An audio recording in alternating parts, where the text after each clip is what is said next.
जय माँ काली।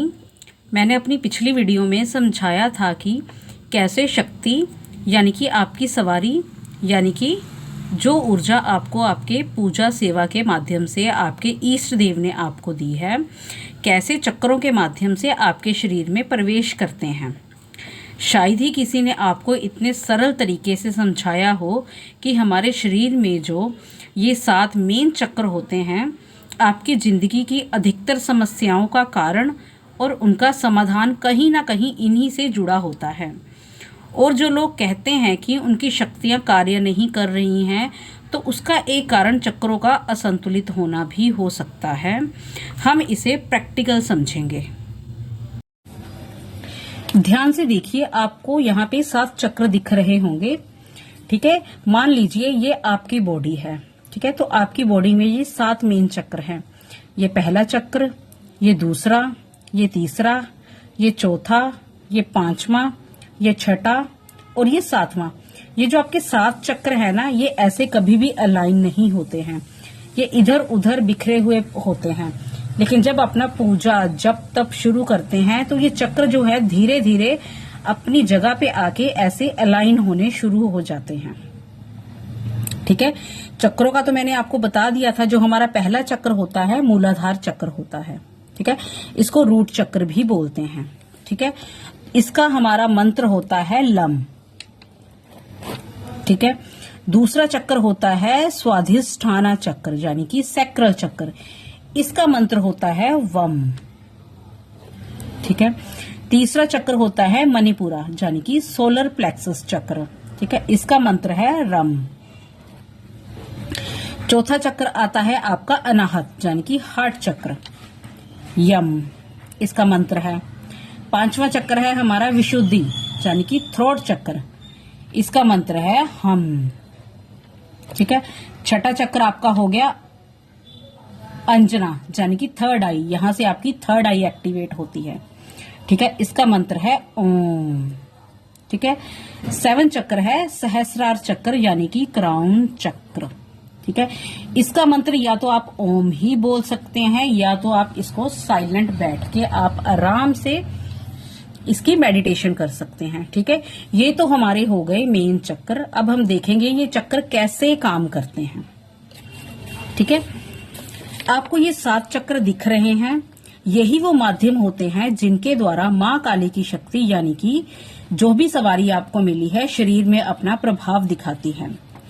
नॉर्मल तौर पर 7 मेन चक्र के बारे में ही बताया जाता है, लेकिन तंत्र और कुंडलानी के अनुसार शरीर में बहुत सारे चक्र होते हैं। सभी चक्र इधर उधर बिखरे पड़े होते हैं बहुत। बट जैसे ही आप भक्ति मार्ग से जुड़ते हैं, आपके चक्र अपनी जगह पर स्थिर होने लगते हैं। मतलब जो ये रूट चक्र है, रूट चक्र यहाँ पे आ जाता है, दूसरा यहाँ पे, तीसरा, चौथा, 5वां, छठा, 7वां। ठीक है, ये आपकी बॉडी है, ये आपकी रीढ़ की हड्डी है, ये सारी रीढ़ की हड्डी है। ठीक है, सबसे नीचे आपका ये रूट चक्र होता है। यहीं से आपकी शक्ति आगे आगे बढ़ती है। हम आगे समझते हैं। ठीक है, जैसे आप यहाँ देख सकते हैं, सारे चक्र अलाइन है, एक ही लाइन पे आपको चक्र दिख रहे हैं। ठीक है, तो हमें भी अपनी साधना से इनको अलाइन करना है। ठीक है, लेकिन आज की इस वीडियो में मैं आपको 2 और विशेष चक्रों के बारे में बताने वाली हूं।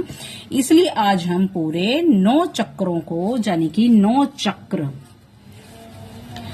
चक्रों को माँ काली की शक्ति के दृष्टिकोण से समझेंगे। ठीक है, ये है आपका मूलाधार चक्र। जो आपकी शक्ति यानी कि सवारी है ना, वो यहीं पे आके सबसे पहले आपकी बैठती है। यहीं से आपके सबसे पहले आपको धरती के साथ जोड़ती है। ठीक है, स्थिर करती है। ठीक है, ये आपकी स्थिरता और आधार से जुड़ा होता है। यहीं से शक्ति का प्रवेश मजबूत होता है। ठीक है, शक्ति यहाँ पे बैठ गई, संतुलित हो गई, तो आपके बहुत सारे कार्य बनने शुरू हो जाते हैं। सबसे पहले जो आपको मनी प्रॉब्लम आती है, पैसों की दिक्कत आती है, इसके असंतुलित होने के कारण ही होते हैं। सबसे पहले यहाँ पे आपके कार्य बनने शुरू हो जाएंगे। मैंने पहली वीडियो में डिटेल में बताया था। ठीक है, ये होता है आपका स्वाधिष्ठान चक्र। ठीक है, इसमें क्या होता है, ये भावनाओं और रिश्तों से जुड़ा होता है। यहाँ शक्ति आपकी अंतर की भावनाओं को प्रभावित करती है। ठीक है, यहाँ पे आपकी ऊर्जा, जो भी आपकी सवारी है वो मजबूत हो जाती है। ठीक है, यहाँ पे आपका विश्वास बनने लगता है सवारी के ऊपर। ठीक है, फिर यहां से ऊपर उठ के आपकी शक्ति मणिपुरा चक्रा पे पहुंचती है। ठीक है, मणिपुरा चक्रा पे पहुंचती है और यहाँ पे आपका आत्मविश्वास और शक्ति का केंद्र होता है। यहीं से कार्य करने की ऊर्जा मिलती है आपको। ठीक है, फिर आपकी शक्ति थोड़ा और ऊपर जाके अनाहत यानी कि हार्ट चक्र पे पहुंचती है। ठीक है, हार्ट चक्र पर पहुंचने के बाद, पहले अगर हार्ट चक्र पे आपको पहुंच गई तो ये क्या दर्शाता है, ये प्रेम और दया का केंद्र है। यहाँ पे आपके मन में हर किसी के लिए ममता आ जाती है, दया भावना आ जाती है। ठीक है, आप मतलब सबको आप एक ही नजर से देखते हैं, एक ममता की नजर से देखते हैं, माँ की नजर से देखते हैं। ठीक है, आपका जो मन होता है, हृदय होता है, वो कोमल और मजबूत बनने लगता है। ठीक है, फिर शक्ति थोड़ी सी और ऊपर बढ़ती है। ठीक है, विशुद्धि चक्र पे जाती है। ठीक है, विशुद्धि चक्र पे जाने के बाद ये आपकी आवाज और व्यक्ति से जुड़ा होता है। यहाँ शक्ति आपको अपनी बात रखने की हिम्मत देती है, आपको वाक सिद्धि देती है, आपका कॉन्फिडेंस बढ़ जाता है। अब कोई भी बात एक विश्वास के साथ कह पाते हो। ठीक है, अगला हमारा होता है चरण अंजना चक्र का, यानी कि थर्ड आई का, सबसे मेन थर्ड आई जहां पे आपकी एक्टिवेट होती है। ठीक है, ये आपकी अंतर्दृष्टि और समझ का केंद्र है। यहाँ शक्ति आपको अंदर से मार्गदर्शन देती है। यहाँ पे आपको इंट्यूशंस आने लगते हैं, यहाँ पे आपको इंट्यूशंस आने लगते हैं, आपको पूछा दिखने लगती है, आप लोगों का मार्गदर्शन करना शुरू करते हैं। यहाँ पे शक्ति आपके सवालों का जवाब देती है। आपके मन में कोई सवाल आया कि आपके मन में उसका जवाब शक्ति डाल देती है। ठीक है, फिर क्या होता है, आपकी शक्ति थोड़ी और ऊपर बढ़ती है, आपके क्राउन चक्र पे जाती है, यानी कि सहस्रार पे पहुंच जाती है। ये वाला एरिया होता है यहाँ पे। ठीक है, यहाँ आपका ये उच्च चेतना का केंद्र है। यहाँ माँ काली की शक्ति का अनुभव और गहरा हो जाता है। यहाँ पे आके आपका परमात्मा से मिलन हो जाता है। ठीक है, आई होप यहाँ तक आपको 7 चक्रों की समझ हो गई है। 7 चक्रों में से कैसे शक्ति आपकी प्रवाहित होती है। ठीक है, लेकिन एक बात में आपको ध्यान देना होगा, मैं आपको बार बार कहती हूँ कि साधना में ब्रह्मचर्य का पालन कीजिए। ब्रह्मचर्य का पालन इसलिए करने को कहती हूँ क्योंकि जब आप साधना से अपनी ऊर्जा को ऊपर की ओर उठाते हैं तो आप भक्ति मार्ग में आगे बढ़ते हैं। ठीक है, वहीं जहां पे आपने ब्रह्मचर्य का ब्रेक किया, जहां पे आपने उसको नियम को भंग किया, जितनी भी ऊर्जा आपने अर्जित की थी ऊपर की ओर, वो सारी डाउन नीचे चली जाएगी। आपको सब कुछ आपका जीरो, सब कुछ आपको शुरू से शुरू करना पड़ेगा। इसीलिए कहती हूँ छोटी साधना उठाओ, 11 दिन की साधना उठाओ, पूरे नियमों के साथ करो ताकि आपकी शक्ति अच्छे से ऊपर की ओर उठे और आप भक्ति मार्ग में आगे बढ़ें। ठीक है, यहां तक क्लियर बात।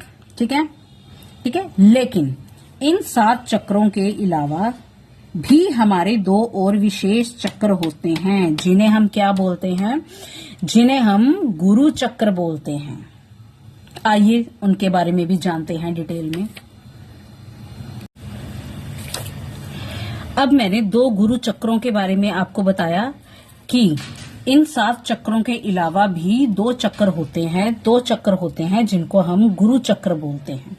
ठीक है, और इन्हीं के माध्यम से आपका अनुभव और गहरा होता है, आपकी शक्ति खुलती है, वचन करती है, आपके कार्य बनाती है। ठीक है, अब बात करते हैं 2 विशेष चक्रों की। ठीक है, इमेज को ध्यान से देखिए। 7 चक्र के अलावा ये 2 चक्र हैं। ठीक है, इनको बोलते हैं गुरु चक्र बोलते हैं। ठीक है, इनका नाम क्या है, ये जो नीचे है इसका नाम है त्रिकुटी, ठीक है, और इसका नाम है भ्रुकुटी। ये दो चक्र हैं। ये दो चक्र कहाँ स्थित होते हैं? ये दोनों चक्र आपके क्राउन चक्र और अंजना चक्र के बीच में होते हैं, ठीक है। अब जब आप अपने अंजना चक्र और क्राउन चक्र पे काम करते हो तो ये जो दोनों चक्र होते हैं अपने आप जागृत होने लगते हैं। इनका जागृत होना बहुत जरूरी है, ठीक है, क्योंकि जो आपको मेन फल मिलता है आपकी शक्ति का वो इन चक्रों के जागृत होने से ही मिलता है। ये मेन चक्र हैं आपके, ठीक है। ओके, मां काली की सवारी के दृष्टिकोणों से देखा जाए तो ये वो स्थान है जहां शक्ति और भी अधिक सूक्ष्म रूप से काम करती है। जब ये चक्र जागृत होते हैं तब आपका मिलन भगवान की स्पेशल शक्तियों से होता है। आपको स्पेशल या कह सकते हैं नॉर्मल ह्यूमन भाषा में आपको स्पेशल शक्तियां मिलती हैं, ठीक है, जिससे आप जन कल्याण करते हो, ठीक है। जब ये दोनों चक्र एक्टिवेट हो जाते हैं तो आपको ये चक्र गहरी समझ देते हैं, अंदर से मार्गदर्शन का एहसास करवाते हैं और मां काली की शक्ति से आपका संबंध और भी मजबूत करते हैं। कई भक्तों को ऐसा अनुभव होता है कि यहीं से उनकी सोच और समझ और भी तेज हो जाती है, उन्हें चीजों को समझने की क्षमता बढ़ जाती है, भक्तों को पूछा दिखती है जिससे उनका मार्गदर्शन होता है। वहीं किसी व्यक्ति को देखकर उसके स्वभाव और स्थिति को बेहतर तरीके से समझ पाते हैं। जैसे कोई पर्सन आपके सामने आया, आपको उसके बारे में सब कुछ पता चल जाएगा कि ये बंदा परेशान है, क्यों परेशान है, इसकी परेशानी का हल भी आपको पता लग जाता है। ये सब आपको और ज्यादा स्पष्टता के साथ पता लगने लग जाता है। मतलब इससे हम एक गहरी अंतर्दृष्टि और जागरूकता के रूप में भी समझ सकते हैं, ठीक है। सिंपल भाषा में समझते हैं, जो एनर्जी होती है, जो मतलब आपकी ऊर्जा, शक्ति, सवारी है, वो अंजना से ऊपर की ओर बढ़ती है। पहले त्रिकुटी, फिर भ्रिकुटी, फिर सहस्रार तक पहुंचती है, ठीक है। आई होप जो मैं आपको समझाना चाहती थी वो आपको समझ हो गया है। जो आपकी सवारी है वो पूरी तरह इन चक्रों पे डिपेंड करती है। सबसे पहले आपके चक्र संतुलित होंगे तो सवारी अपने आप ही कार्य करना शुरू कर देती है, ठीक है। अब सवारी को आपने स्ट्रॉन्ग कैसे करना है, ठीक है, ये तो मैंने बता दिया कि कैसे पहले चक्र से लेके 7वें चक्र तक पहुंचती है, और 2 और मेन चक्रों के बारे में मैंने आपको बता दिया है ना। लेकिन अब आपने इन चक्रों को संतुलित कैसे करना है, ठीक है। मेरी बात ध्यान से सुनिएगा, ठीक है। आप कोई भी साधना कर रहे हैं, दुर्गा सप्तशती की साधना कर रहे हैं, हनुमान चालीसा कर रहे हैं, बजरंग बाण कर रहे हैं, कोई भी पाठ कर रहे हैं, आपने एंड में सबसे पहले आपने मेडिटेशन करनी ही करनी है, ध्यान में बैठना ही बैठना है, ठीक है। जो ध्यान में बैठने का मतलब क्या होता है कि आपने मंत्र पढ़ा, ठीक है, वो आपने मंत्र पढ़ा। कई बार आपकी ऊर्जा ना बहुत भारी हो जाती है, सर भारी लगने लग जाता है, मतलब तो वो ऊर्जा ना एक जगह इकट्ठी हो जाती है। जब आप ध्यान करेंगे तो वो ऊर्जा ना धीरे धीरे धीरे धीरे इन चक्रों पे जानी शुरू होगी। मतलब मेन तो हमें इन चक्रों में ही चाहिए ना ऊर्जा, तो ये नीचे से ऊपर की तरफ वो ऊर्जा कैसे जाएगी? ध्यान के माध्यम से। जो भी आपने मंत्र पढ़ा, जो भी आपने पाठ किया, जो भी साधना की, वो इन्हीं चक्रों में जाके बैठेगी, तभी वो कार्य करेगी, ठीक है। अब साधना करने के बाद आपने मेडिटेशन करनी है, ठीक है। मेडिटेशन कैसे करनी है वो आपके ऊपर डिपेंड है कि आपने किस चक्कर को कितना टाइम देना है। सबसे पहले तो आपने पहले चक्कर का मंत्र आपने उच्चारण करना है ध्यान में बैठ के। पहले चक्कर का मंत्र है लम, ठीक है। अब जब आप सीधे और ध्यान में सीधे बैठना है, जैसे ये इमेज में दिखाया गया है ना, ऐसे ही रीढ़ की हड्डी आपकी सीधी होनी चाहिए, ठीक है। तो जैसे पहला मंत्र है लम, अब जब आप लम साउंड करोगे, लम,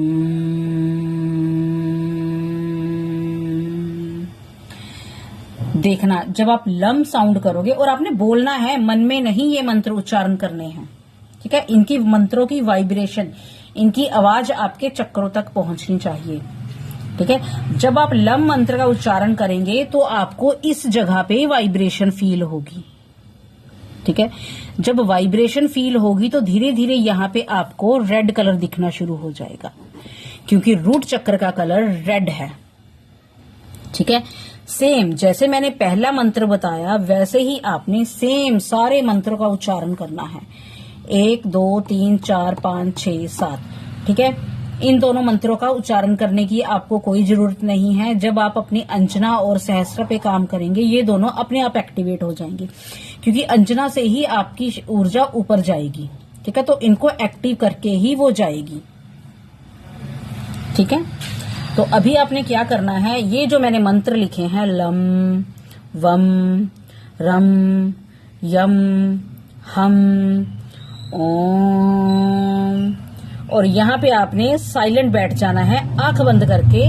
और ये जो आपका क्राउन चक्र है सर के ऊपर, यहाँ पे आपने एक व्हाइट लाइट आते महसूस करनी है कि कोई व्हाइट लाइट यहाँ पे आ गई है, ठीक है। सबके कलर मैंने लिख दिए हैं, ठीक है। जैसे जैसे आपके चक्र एक्टिवेट होते जाएंगे वहां आपको ये रंग दिखना शुरू हो जाएगा। पहला चक्र एक्टिवेट हुआ, लाल रंग दिखेगा। दूसरा चक्र एक्टिवेट हुआ, ऑरेंज कलर दिखेगा। तीसरा एक्टिवेट हुआ, येलो कलर दिखेगा। चौथा दिखा, ग्रीन कलर आपको दिखेगा। पांचवा आपका एक्टिवेट हुआ तो आपको ब्लू दिखेगा। छठा एक्टिवेट हुआ, पर्पल कलर दिखने लग जाएगा दोनों बोहों के बीच में, ठीक है। और सहस्त्र में आपको व्हाइट लाइट दिखने लग जाएगी, ठीक है।